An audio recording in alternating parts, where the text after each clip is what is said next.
The Digital Dondang Sayang was inspired by a collection of poems that was handed down to me, which came from my great-grandfather. And these were given to me by my grandfather. There was a folder of yellowed manuscripts written in fountain pen, and I didn't really understand the significance of them at the time because I was just a kid.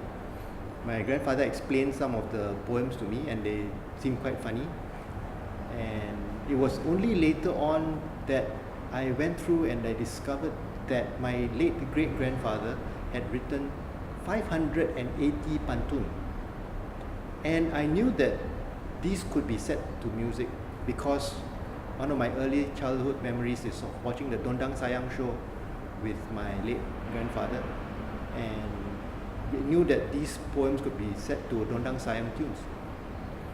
But I didn't know what to do with it until the opportunity came to be part of the NUS Arts Festival at the NUS Baba House. And that was the time when I decided that it would be great to have traditional Dondang Sayang artists to actually take these poems and set them to how they were supposed to sound.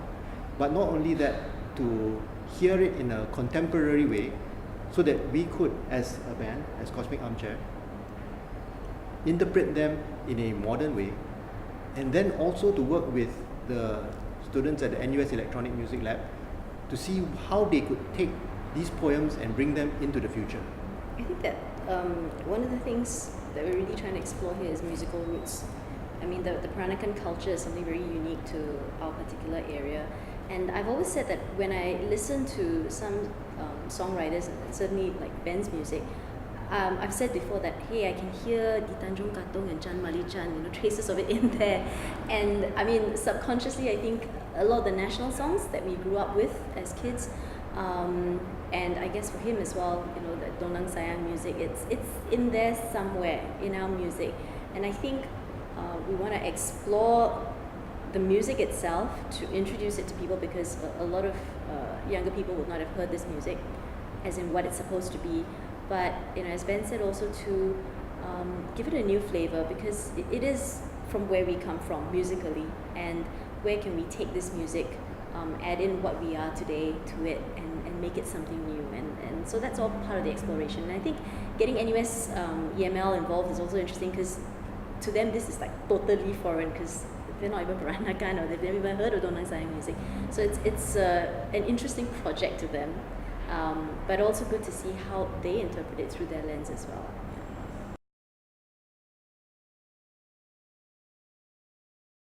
Very different. It's going to be absolutely different because we've never gone outside the English language, for one. Yeah.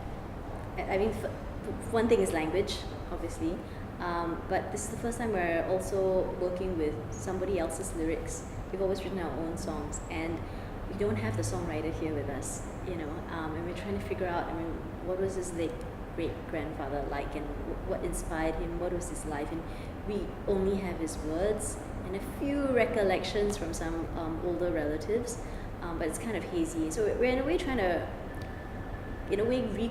construct in our minds who this person was.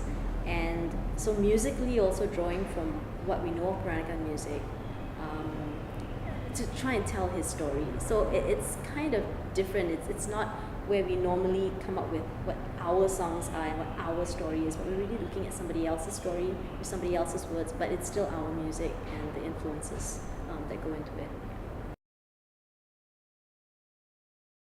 It's just fun.